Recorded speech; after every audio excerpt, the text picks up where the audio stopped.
आप देख रहे हैं प्राइम इंडिया न्यूज़। मैं हूं मोहम्मद आसिफ। तो राष्ट्रीय परिषद की बैठक हुई 16 दिसंबर को और उसके बाद ही जो है जीतन राम मांझी छाए हुए हैं हर मीडिया पे। और क्या कुछ जो है उनका लगातार बयान आ रहा है, कभी दारू पे और कभी ब्राह्मण को लेकर के। और हमारे साथ बात करने के लिए अमरेंद्र कुमार त्रिपाठी हैं, हिंदुस्तानी आवाम मोर्चा के मीडिया प्रभारी। और इसके साथ ही हम बात करें तो क्या कुछ कारण है सर, क्या एनडीए से आप लोग खफा हैं या फिर कोई और बात है जिसके लेकर के आप लोग अलग अलग तरह से जो है आ रहे हैं मीडिया में? ऐसा कोई बात नहीं है। मांझी जी अनुभवी नेता हैं और वो अपनी बातों को अपने अंदाज में रखते हैं। और जहाँ तक हम लोग एनडीए के घटक दल हैं और मांझी जी ने स्पष्ट कर रखा है कि हम एनडीए के घटक दल हैं और एनडीए के घटक दल रहेंगे। लेकिन हमको जो बातें मेरे हिसाब से आएंगी हम अपनी बातों को भी रखेंगे। आप अपनी बातों को भी रखेंगे, लेकिन शराबबंदी है बिहार में और जीतन राम मांझी बोलते हैं कि जो है थोड़ा थोड़ा लेना चाहिए दवा के तौर पे। या फिर जो अभी हमारे मुख्यमंत्री जो है दौरा पे, उसको लेकर के भी उन्होंने कहा है कि जो है उनको समझ में आ जाएगा कि क्या कुछ शराबबंदी का असर है बिहार में। देखिए, मांझी जी जिस समुदाय से आते हैं वो गरीब परिवार और दलित समाज की बात करते हैं वो। और दलित और गरीब की जहाँ बात आती है तो उनका ये कहना है कि गरीब और दलित समाज से ज़्यादातर लोग पकड़े जा रहे हैं। इस कानून का सबसे ज़्यादा असर गरीब और दलित को झेलना पड़ रहा है। तो अब बड़े लोग बच जा रहे हैं। तो उस लिहाज से इसकी समीक्षा होनी चाहिए कि सबको न्याय मिले। और जहाँ तक दारू पीने की बात है तो उन्होंने कहा कि दारू पीना और पिलाना, इसके हम माननीय मुख्यमंत्री जी का जो निर्णय है हम उनके साथ हैं। लेकिन ऐसा नियम हो जिसमें गरीब परेशान न हो, इसकी समीक्षा होनी चाहिए। लेकिन अब ब्राह्मण वाले बात पर लेकर के खासा जो है गुस्सा देखा जा रहा है ब्राह्मण समाज में। इसको लेकर आप क्या कहेंगे, अपनी राय?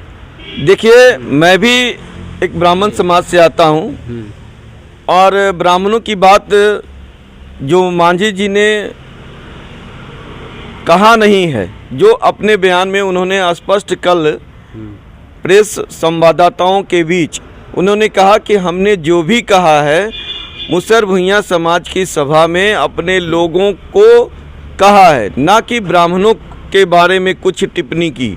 अगर ब्राह्मणों को के बारे में टिप्पणी की या सोशल मीडिया के माध्यम से ब्राह्मण समाज को लगता है कि हमने उन पर किसी प्रकार का इस तरह का बयान दिया है तो हम इसके लिए माफ़ी मांगते हैं। जब इतने बड़े पद पर रहने के बाद और एक उम्रदराज भी हैं, अगर जीतन राम मांझी ने ब्राह्मण समाज से माफ़ी मांगी है कि हमने ऐसा बोला नहीं, अगर लगता है तो मैं माफ़ी मांगता हूं, तो हमें नहीं लगता है कि ब्राह्मण समाज को इसे तूल देने की आवश्यकता है। और हम भी देख रहे हैं कि ब्राह्मण समाज के लोग अगर जुट रहे हैं, एकजुट हो रहे हैं, तो गरीब ब्राह्मणों के हित में कोई काम करें, संगठन को मजबूत करें और पटना में ब्राह्मण समाज का एक बड़ा सभा करें। इस ओर ध्यान दें, न कि मांझी जी के नाम पर सिर्फ बयानबाजी से ब्राह्मण और गरीब ब्राह्मणों का हित होने वाला नहीं है। और मांझी के नाम पर राजनीति अगर ब्राह्मण समाज या पीछे से कोई भी समाज करता हो तो यह हमारे समझ से उचित नहीं है। हम भी ब्राह्मण हैं, हमें भी मालूम है मांझी जी हर समाज और हर धर्म के लोगों को सम्मान देते हैं। जब वह सम्मान नहीं देते तो मैं भी यहाँ नहीं रहता। तो मैं जानता हूँ कि मांझी जी दिल के साफ है और उन्होंने ब्राह्मणों के प्रति किसी प्रकार की बातें नहीं रखी। और जो भी क्लिप दिखाया गया है वो कट करके दिखाया गया है। जब तक पूरी कहानी स्टोरी नहीं समझेंगे तब तक सच्चाई का पता नहीं चलेगा।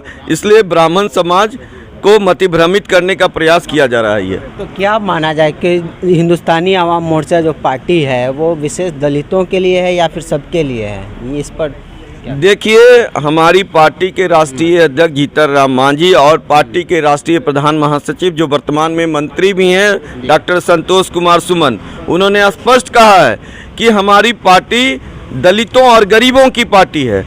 और दलित और गरीबों की संख्या 90% है। तो जब 90% की बात करते हैं तो उसमें हर समाज हर तबके की बात होती है, जिसमें स्वर्ण भी हैं, तो कहाँ रहा मैंने किसी खास वर्ग की बात।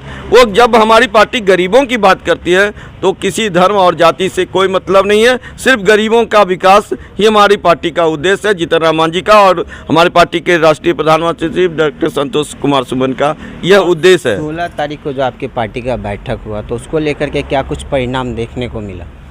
देखिए, बिहार के सुदूर इलाका में जिस तरह से हमारे पार्टी के राष्ट्रीय प्रवक्ता डॉक्टर दानिश रिजवान ने अपने नेतृत्व में देख रेख में इतनी भव्य कार्यक्रम कराया, यह पूरे बिहार में नहीं राष्ट्रीय स्तर पर इसकी चर्चा हो रही है कि हम पार्टी ज़मीनी स्तर पर मजबूत हो रहा है।